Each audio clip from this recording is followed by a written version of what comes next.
Hello and welcome to All the Pies. My name's Si. That is Kev. And this is the transfer rumour, gossip and transfer and rumour gossip video. Ooh, who will be linked with? Who's got away this time? Oh, you know, he went to fucking Liverpool. He went to Tottenham. Oh, the other bloke. Oh, well, he's been linked with Liverpool as well. Oh, no, are Newcastle crumbling apart? Is this catastrophic panic stations? Oh, God, he scored so many goals. Fuck off. Was that aimed at me there? You're not meant to swear in the opening 90 seconds of YouTube channel for the future in the ranks. Yeah, I don't think we're never gonna rank our little announcement for the season ahead. It's going to be jam packed. I think me and Kevin have had to talk about this. We're probably going to turn this into a more of a weekly podcast every single week, where we do our format. Because I don't think we can keep up with all the Rubensteins and the Adam P's and the Toon reviews about doing videos every single day. Whenever a story's linked, I know I can't. I've had just so much work on this last couple of weeks that I've hardly been able to do anything when it comes to football related. And I know, Kevin, you work for the Man, so I know it's difficult for you to. It is, but that doesn't mean that our content's going to be any less belter. You know what I mean? In fact, it's going to be so finely tuned.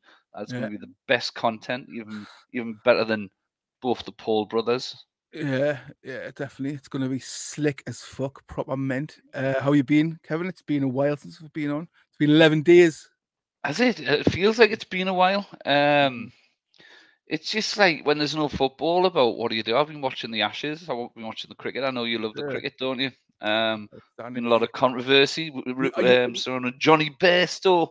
I can't watch sports that isn't aimed at working class people. I find it hard. That's why I hate rugby and I hate cricket. It's just, for me, it's aimed at fucking toffs with too much money and fucking not enough fucking bare violence in them. Do you know what I mean? I just don't like it.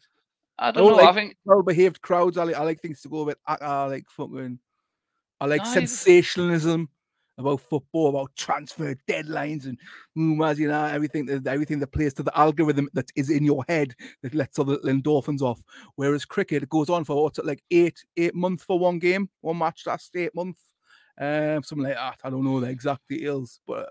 You don't know the exact details, no? No, I agree. It kind of did used to seem that way, but no, there's definitely a more working class following for cricket these days. No, they've not. They've tried to push it since I was a kid in the 90s at school with the Milk League cricket. They're trying to get working class kids into cricket, and all they was just say how hard we would whack the ball against each other. It was just, I would try and do keep you ups with the cricket ball. It's never going to work, man. It's football. See, no, I think that's the view of an absolute gout-ridden ogre like yourself. Cricket is mint. It's fucking class. Yeah. It's a good summer sport. Keeps us going when there's no football. I'll have no bad said about it. Football, boxing, and darts. How you can get up and sing, going like a fucking Raji act. That's what and I know you're gonna say, oh, the cricket, you can get dressed up as Batman, Robin. Aye, but fucking in like an ironic way for fucking rich people who are fucking thick as shit. Yeah. You only like sports that you're good at, aren't you, Si? Because you're a class footballer. Yeah, you minted darts. And a boxer. You're golden glove champion, aren't you? Actually, no, I've got me shaky Michael J. Fox disease. I can fucking go on the little punches. Aye. That's what you've been up to. I've been writing grant applications for movies. Hollywood beckons. Hollywood, I don't know. It may beckon. A friend of ours is doing something, as you know, on national TV, which I'm not allowed to mention. But if I have enough snake bites, I'll end up dropping the ball on and mentioning it. And we're setting up a production company, and there's just loads of bollocks that goes into it. like all the things that they don't want working class people to do. So it's been any roles coming Kevin Hutchinson's way, Simon? I've got a main role of just serial super nonce, and I think you'd be perfect for that. Playing to be typecast there, are you, Simon? Yeah, exactly. Anyway, it's been jam-packed in the transfer window. Lots of things have happened. We've let some get away. Are you ready to get into it? And let's find out what's happening in the world that is Newcastle United transfer drama. You ready? I'm ready? Always I thought we're ready. Snakebite, are you ready? I'm fucking ready. Okay, let's go.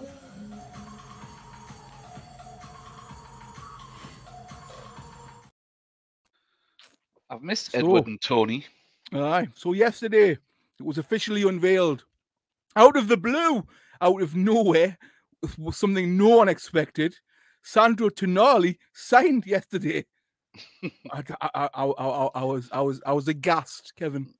Really shocked. Came out of nowhere, didn't it? It did. It was just fucking. I was taken aback. Yeah, wicked signing.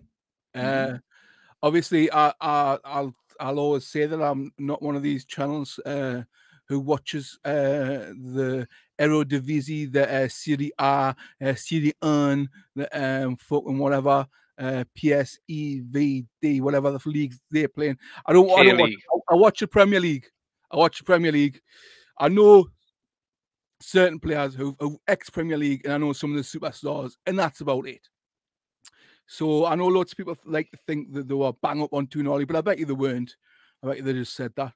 But now that obviously he was linked and we knew he was coming, I then done research on him, and fuck me, he does look like a baller. He does. Aye, he's. I mean, look, it's early in the transfer market, and we're going for quality, not quantity. At the beginning, you know, he's obviously been earmarked as somebody who they really want, because, as we'll go on to later in the video, you know, that kind of cooled the heels on other players that had been linked with it, and seemed to put all of the chips down for Tonali. And yeah, it's interesting to see whose role he's going to take. A lot of people saying that Sean Longstaff might be seeing less game time this season with him brought in. But look at what it's going to be, around about a 60-game season, hopefully next season.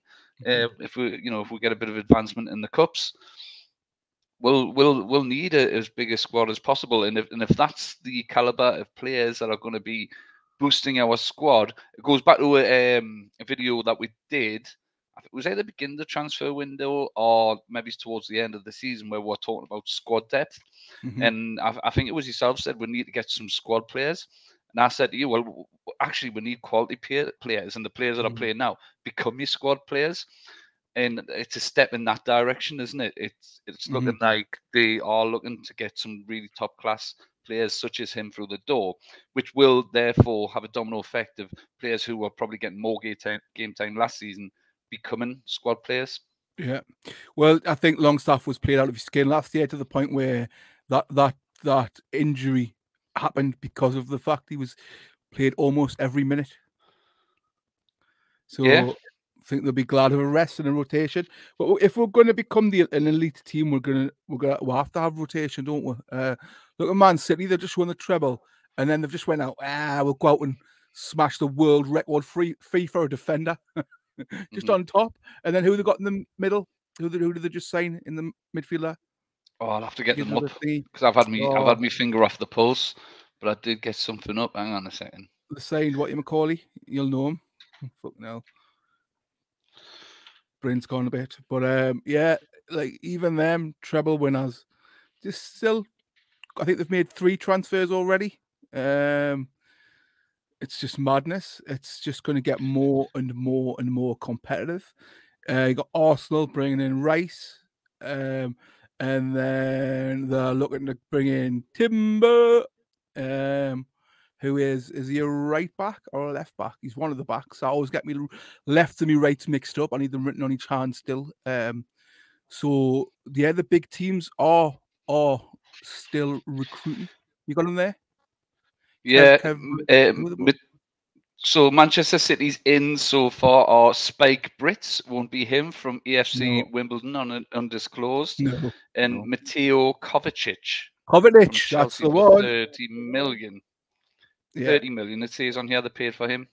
And then they've got they've lost 3 as well. They've lost Ilkay Gundogan, who we know went to Barcelona on a free. Yeah.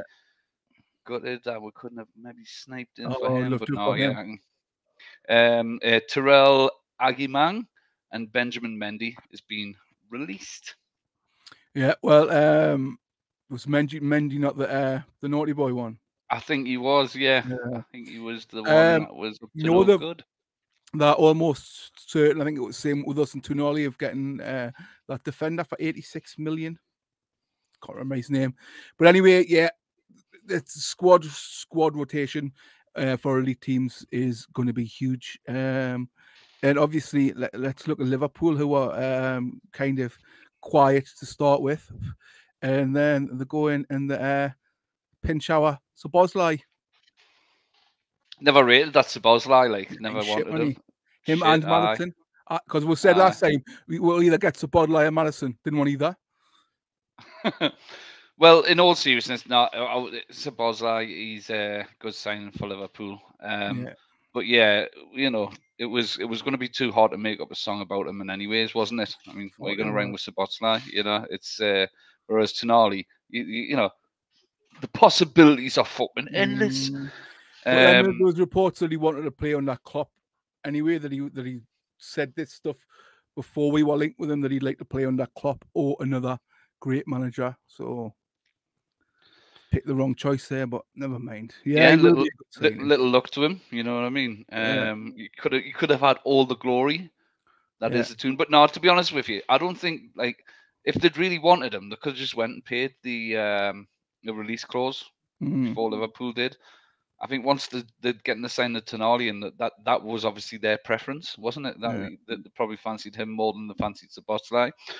And there'll be other signings come through. There will be other signings come through. And like I say, worst of luck to him at Liverpool, because we're not fans of Liverpool at all. And they got McAllister as well early on in what looked like to be a fucking wicked signing for, was it like under 30 million because of the release 35. 35 they paid for him. And they've getting rid of Naby Keita as well. He went to Werder Bremen on a free. Did you see James Milner went to Brighton as well? Yeah, I knew that. Yeah, that they were talking about that on the last game of the season. They were talking about that had already been agreed that was going to happen. But they released a couple of all right ones, you know, like Roberto Firmino's been released. And that was already known about, that he wanted to off. Yeah, and Alex Oxlade-Chamberlain. Yeah, again, that was known. That was his last game played. I mean, season. if you're looking for squad players, would you have a little look at them too on a free? Firmino, yeah, definitely, but he didn't want to be in the Premier League anymore, did he? Did he not?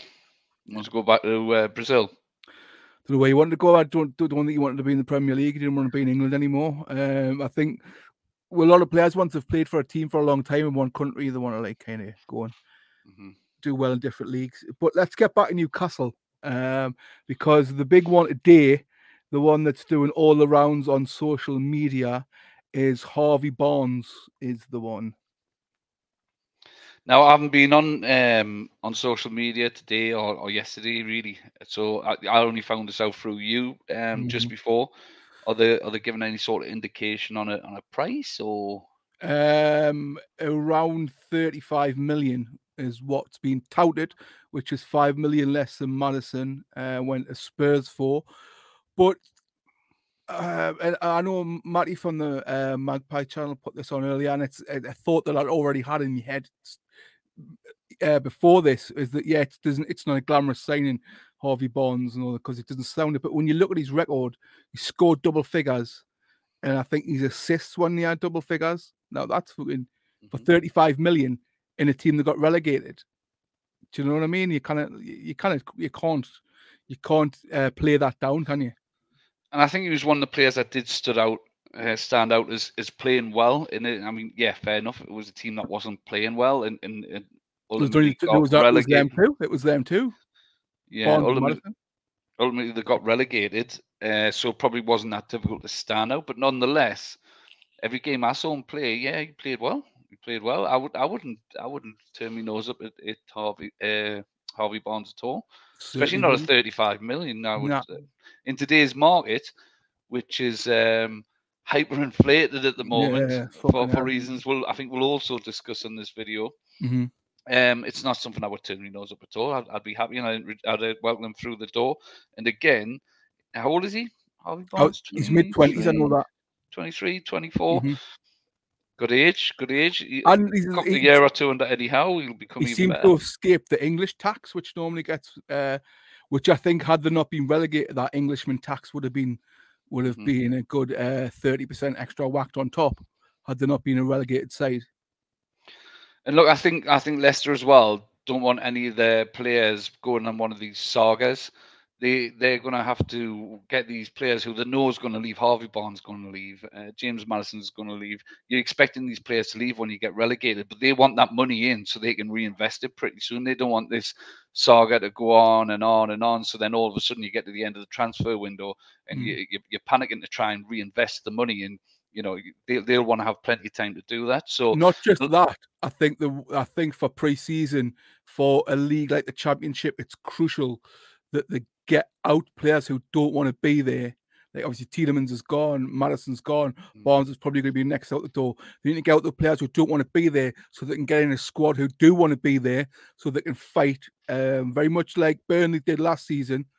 Fight for to get straight back up, because that league, if you haven't got your shit together in that league at early doors when it kicks off, you can get left behind in that Championship league. Like, even though, do you remember we were looking? I think it was about, when was it? Probably about November time last year. I was going, have you seen the Championship league? And you were like, no. I was like, there's like 9 points separate third from third bottom. Like it's. So it is tight. It's just it's a crack as it's bonkers. It's mental. It's going to be a hard league next season, and I think the standard's going up in the Championship. I enjoy watching the Championship more than I like watching top divisions in other countries. To be honest with you, and I think always. I think some of the teams in the Championship would easily get into some of the top leagues in other countries. You know, but when you look at it, it's almost like a second Premier League. When you look at the teams, because you recognise all the teams from pretty much, I would say 90% of the teams in the Championship have played Premier League football. Do you know what I mean? You get the odd little sort of, is the word odyssey I'm looking for? Yeah, so you get the odd one where you look and you go, actually, you know, anomaly. Anomaly, that's the one I'm looking for. You get the odd anomaly, and I think why I'm a Hollywood writer, Kevin. This is why I'm a Hollywood writer, son. With your summers beside her. You actually looking like and it's 2 days old. looking like a French farmer with your fucking hat and your jumper on, your scruffy beard. I built this. I grew this myself from my apples. Whatever accent that was. Thinking of pig shit. Yeah. And me with me missing tooth for a foot. Would be a vegan farm actually, so it would be stinking of soybean shit. So I can't pour a pint though. If you might know, but I fucking certainly can't pull a Mr. Whippy, lad. Look at that, stick a flake in that, Oh, yes, a bit of ASMR there, Yeah. Lovely. Geordie ASMR, that. Something on a fucking snaky. Snacky. Love a snacky. What was it? What were we even talking about before that? Championship. Anomaly. So Luton was that, and every now and again you get a team and everybody roots for them because everybody loves an underdog. But there's not many underdogs in that Championship. There's teams there where you're going to see probably a similar situation to the one you were just mentioning there, where there's not going to be a lot separating the relegation from the, you know, at least the top 6 in anyways for majority of the season. So it goes back to what I was saying. What we were saying, Leicester City, if we go in for Harvey Barnes, they're going to want that money straight away because it's a fucking long season in the Championship, and you want to be set and know exactly who's going to be playing and get them a pre-season sorted out. Yeah. So, what I do want to talk about as well is being a Newcastle United fan. There's a bit of an elephant start of form in the room, isn't there? There's a little all the Saudi money given to Chelsea. Well, okay, let's go. That's it. I was trying to turn you down a bit because you're popping. I've turned you down. All right. Slick as ever. Yeah, that was really slick. Yeah. Well, there is that. There's us sort of saying to Chelsea, "Oh, it's all right. You spent all that money. Have some of it back." Not us directly, but the PIF. But I don't think they're really bothered about that. You know what I mean? They're trying to really boost the Saudi league, which is I think we just think of PIF as this one little group of five blokes in the long Arab things going, oh yes, Newcastle. It's not. It's going to be. They're going to have thousands and probably tens of thousands of employees with different wings who aren't going to you know what I mean? It's not going to be a case of them going, oh well, if we do this, will this then affect our one big asset in the Premier League? It's no. They still want their Saudi league to be massive. So it begs the question now. Talking about why won't they buy Jeff Hendrick? Yeah. Is the hand that feeds her about to bite her? What I'm wondering is, could be. You know, we've got PIF as our owners, and we're happy. We're really happy because we've got really good owners, and they are investing and doing everything politics aside. We're happy. Politics aside, yeah. What I mean by that is in contrast to the football in terms we had under Mike Ashley. Newcastle fans are happy by the football. We don't want to get the majority don't want to get taken in by the politics of law, because at the end of the day, we're just fucking working class football fans. What are we really going to achieve? We couldn't even get Mike Ashley out of our club for 14 years by boycotting. So what we're really going to do to affect the massive, mega richest, one of the richest countries in the world, to affect their policy on how they live their lives in their country. We're not going to be able to do much by going, oh, get a banner saying do. It's not. Do you know what I mean? And it shouldn't be left in our hands. I think I've said this before. It's up to the politicians and up to I don't know who it's up to, Kev, but it's certainly not up to fucking people like me and you from Shields and Whitley Bay to change the soybean farmers. No, exactly.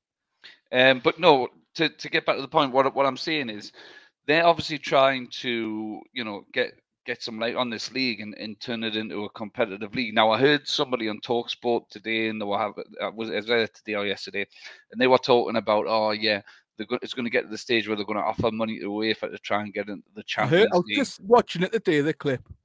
They're going to do that, and are they going to sort of become the league to watch? I know not imminently, but say 5-10 years down the line, is, you know, they don't have the same sanctions over them over there. They can do whatever the hell they want.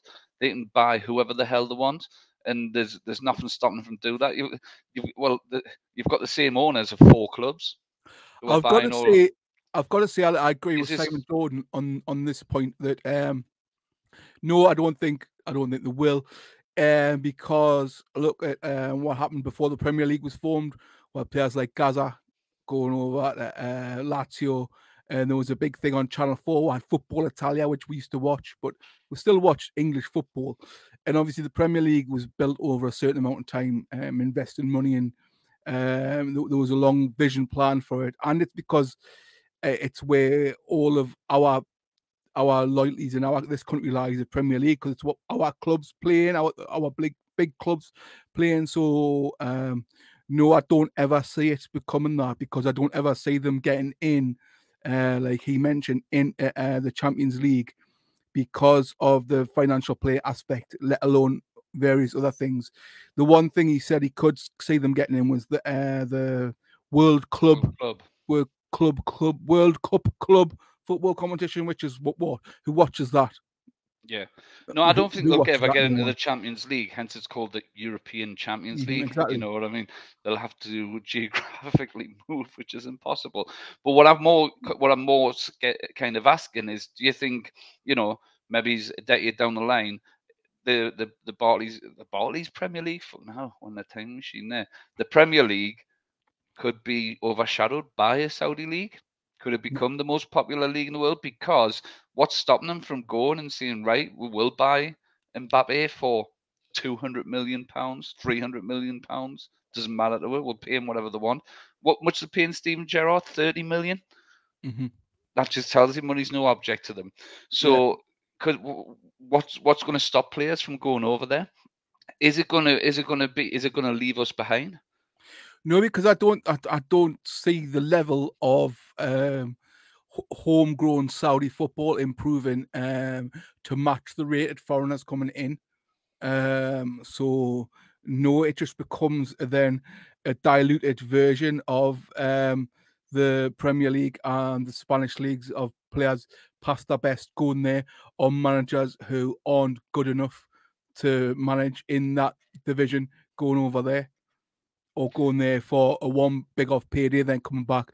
I can never see it overshadowing the Premier League. So certainly that's what it is at the moment. Not in our lifetime anyway, Kevin. Certainly that's what it is at the moment, and I'm complete agreement to you there. But what I'm worried about is, well, what if they do want to make that next step and say, right, well, actually, we don't just want people at the end of the career now. We want the biggest players who are on the planet coming to Saudi Arabia, who are the biggest players right now. There's nothing there to stop them. There's nothing there to stop them at all. And then, you know, I mean, I'm playing a little bit of devil's advocate here. If I'm being honest, I don't think it's going to happen, but I find it an interesting talking point.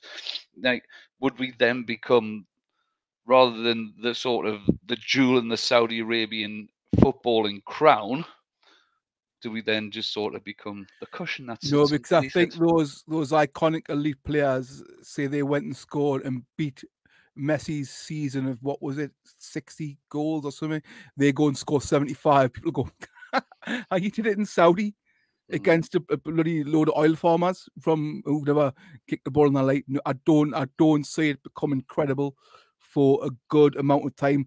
The amount of time it took the Premier League, and you're talking now, it's been exactly 30 years, isn't it, this season? For 31 years since its inception. So no, I don't see it anytime imminently.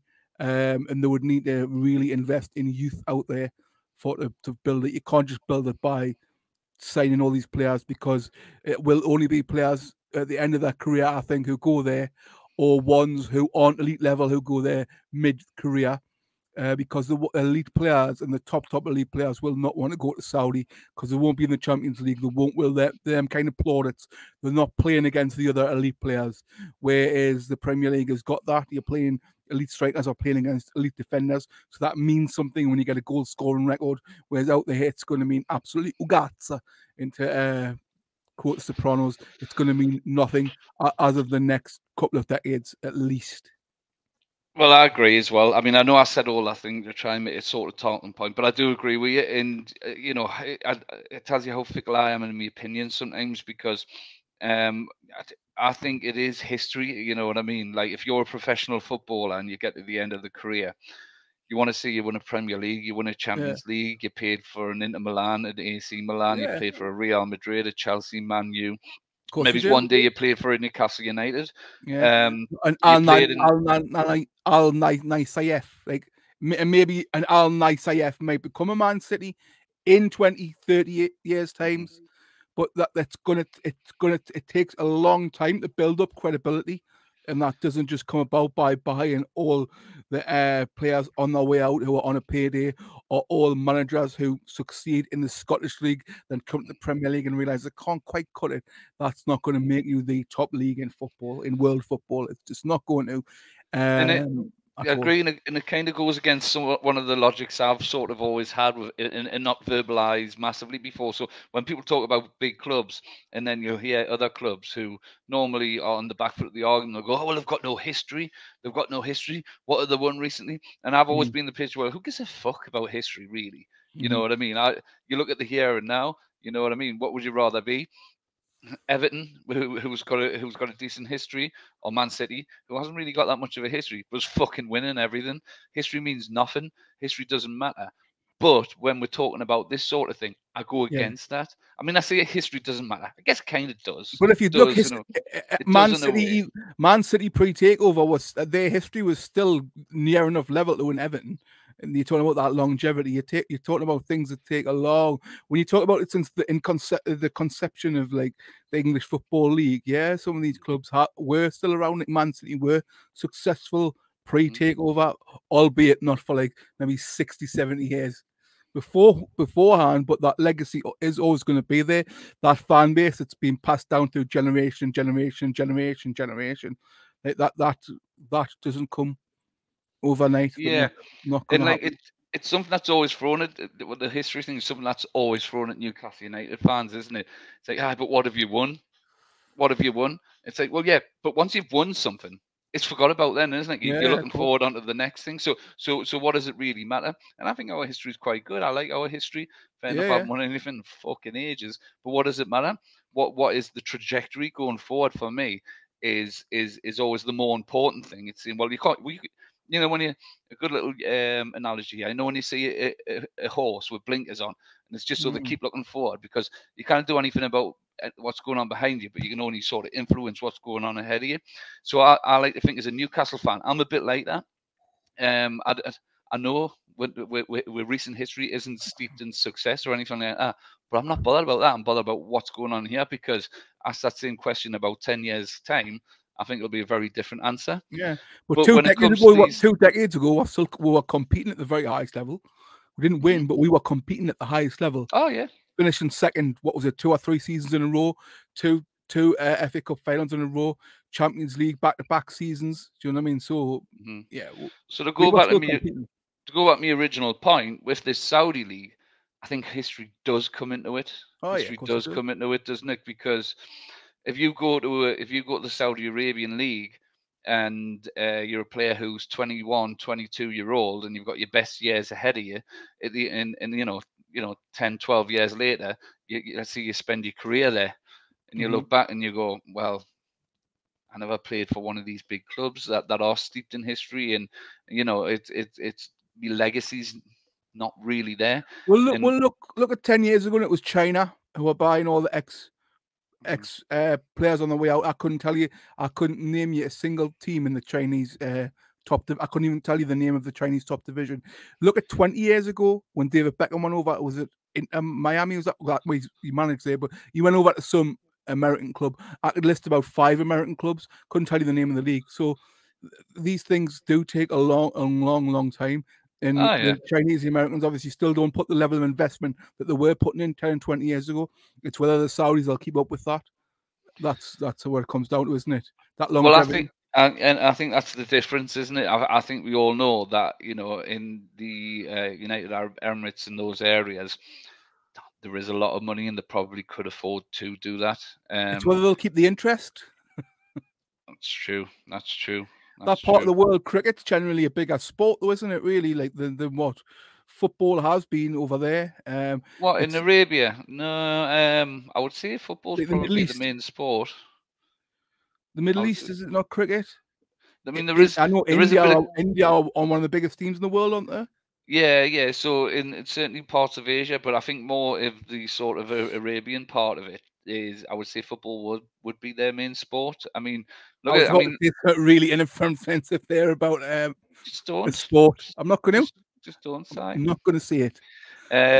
But yeah, I mean, look at the World Cup. Saudi Arabia were probably secretly second favorite team in that. You know what I mean? When it was enjoyable watching them turning over. When Argentina they beat, didn't they? And like it was. Who was Messi in that? Yeah. Yeah, and they were the underdog as well, weren't they? In sporting terms, they were the underdog. Now, if they, let's say, you know, in a far off world years down the line, let's say the Saudi League did take off, they'd no longer be the underdog anymore, would they? You know what I mean? It would have a bit of a different feel about it.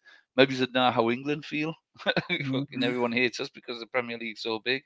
But yeah, I think the overall answer is, yeah, I'm not too concerned. No, well, good. Because if you look up there, this is transfer rumours and gossip about Newcastle United. This is not transfers, rumours, gossip, and political sporting conjecture. Okay, so let's go back into our transfer rumours and gossip. That. Transfer rumours and gossip. Thuram is another one that has been yet again doing the rounds linked with Newcastle. But those horrible car thieves in red have yet again been linked. Of course, I'm referring to Liverpool. No offense, Scousers, you're not watching. Didn't you fucking dare say that about the Scousers? They've also been linked with Thuram.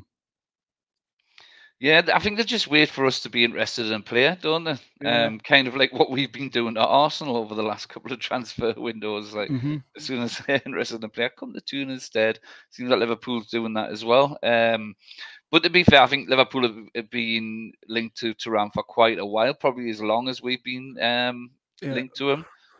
Look, again, if I'm being entirely honest, to somebody who's not in the country all the time and watching the Premier League or is emotionally attached to a certain team, where it'll be, if I'm a Thuram, Liverpool probably does look like a more exciting prospect, a place where you'd probably expect to win more. However, we know that we're on a trajectory to get there.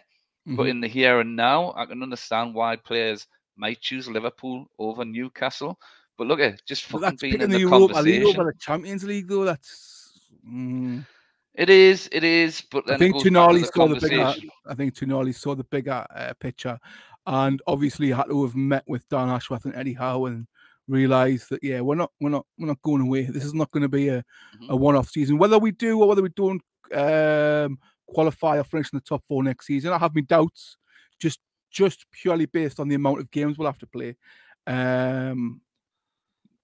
But yeah, I think that was just that Tonali had been convinced of the bigger picture, and I love how all the AC Milan fans were going, "Oh, he was crying when he was told he had to leave," and what a load of bollocks! What a load of bollocks!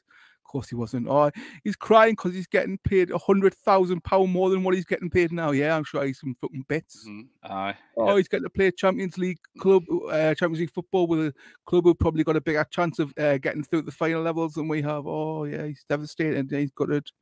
Oh, he's been a boyhood fan. Yeah, that means nothing. Means nothing ultimately if that's your career. I'm absolutely devastated. I've got to go and play in the Premier League and the Champions League and get triple my wages. And get absolutely idolised if I do well on the pitch. On a 5-year contract. Don't get no fireworks thrown at me home off death threats or have an off game. Do you know what I mean? Oh yeah, gutted, deviled. So yeah, pretty much coming up towards the end of the show. I want to mention one thing, which I don't know if it's been spoken about yet. Anthony Gordon playing as a striker for England under 21s, knocking them in. Yeah. What do you think now of my whole thing was that we needed another striker because Isaac is obviously we knows great, but hasn't been played as a striker for the latter half of the season. Callum Wilson kept his fitness up, been playing great, but play him too often, and he is still built of glass. What about Gordon as a backup now? Well, yeah, there's absolutely no reason not to look at that. I mean, he's scoring goals. I mean, fair enough. It's the under 21s tournament. I think playing in the Premier League is going to be a bigger challenge than that. Obviously. But look, I'm absolutely buzzing for him. Look, he scored his first goal against Chelsea, and he's obviously just put his confidence up. Now he's knocking them in for the England under 21s. He's a versatile player. And I've always thought he would come good, and I still don't think he's there yet. You know what I mean? It's a different caliber. But you know, you weren't sure about the signing. My dad. I'm still not, but I want to be proven wrong. Oh no, you've always said that. You've always said that, and I think you will be. I think you will be proven wrong. Do I think long term he is a striker? I don't really think so. But what do I know? What do I know? Look, he's playing up front and he's knocking them in. Yeah. So yeah, I mean, if I'm looking at that and I'm the decision maker on transfers, I'm Dan Ashworth. I'm looking and going, actually, maybe I can cool my heels a little bit on that striker position and start looking at the likes of left back and maybe centre back. Yeah, and I think they will sign another forward, whether that albeit someone who can play in midfield as well. I think that's definitely what they want is versatility from players, because if you look now, Joe Linton, it's just that old Joe Linton doesn't exist anymore. You put Joe Linton up front and he could probably score your goals now because of that confidence level and just knowing the English game, knowing the Premier League, and playing false nine and dropping back, and he could still pop up and score your goals. So if you have Joe Linton as an option, you have what have I just said? Anthony Gordon as an option, and you've got Wilson, and you've got Isaac. That's not bad, is it? That's not bad at all. I still wouldn't make. Oh, there's that young Brazilian's been linked again as well. Do you remember his name? No. No, I did see him though. We're fucking terrible at this. This is why we won't do daily gossip shows. Been linked with that bloke who plays football for that team abroad. Anyway, I know who you mean, but yeah, I mean, look, if anything, actually, the links have calmed down a little bit, haven't they, since the Tonali came out? Until today. The Barnes one is the one picking up traction today. I guess it's just a wait and see, isn't it? You know what I mean? Like we always do. I never really take any of this. The Tonali one was the only one I took really seriously because it was coming out that, you know, they were sending people over to Italy and there was nobody denying it from either side. And I thought to myself, yeah, this looks legitimate, this one. But I find when we get deals done, they can sort of just come out the blue, don't they? Yeah. I think they keep the cards close to the chest. They do the due diligence on the player. They'll probably have meetings with Eddie Howe and say, look, does this suit your type? They want a specific type of player for the model that they've got as well. And that isn't fucking Madison anyways. He's a bell end. Didn't want them, didn't want to Bosley, didn't want fucking none of them. But anyway, guys, if you've liked today's video, if you remember, go hit that like button. That shows YouTube that you're into our content and spreads it around. Only hit subscribe if you like our content. Apparently, me going around hitting everyone up on Twitter to subscribe really fucked up the algorithm, and I shouldn't have done that. So I'm going to stop doing that and just get organic subscribers now. If you like it, subscribe. Like I say, we're going to turn this more into a weekly podcast, but as it is a transfer window and as we had some stuff planned, we have loads of specials coming up. I have 2 already in the can, as they say in the industry, to be released at a further date. My favorite 11, got some cracking guests coming up, and during the season, of course, we will do, as well as doing our weekly podcast, we are going to do one-off videos here and there, little vlogs where we'll get Kevin out as a roving reporter doing stuff. It's just we're going to transition from doing match preview, match review, match preview, match preview, like doing 8 of them in a week, because that is what the season's probably going to look like next year, which is going to be too much. So let's condense it into an hour-long format-ish, like we do now, and people seem to dig that. The ones who like it really like it, and if the ones who like short form content and they've got low attention spans, well, they can go fuck themselves. They're absolute little nanas. So yeah, please do hit the like button, stay tuned, hit notifications, hit notifications more importantly than subscribe, because then you'll be notified when we do, and you can choose whether you do like that and then do want to subsequently subscribe. That would be the best thing for us. But we will be back again next week, and hopefully we will have some more players through the door, or even players out the door. We haven't spoke about that, but we will get onto that in the next episode. We'll see who's still sticking around, which remnants of an eggy fart won't fucking just disappear. We'll see who we need to shift on and what we need to do. So until next week, see you all later. Have a good time. Watch radio. See you later. Fucking try. Come on.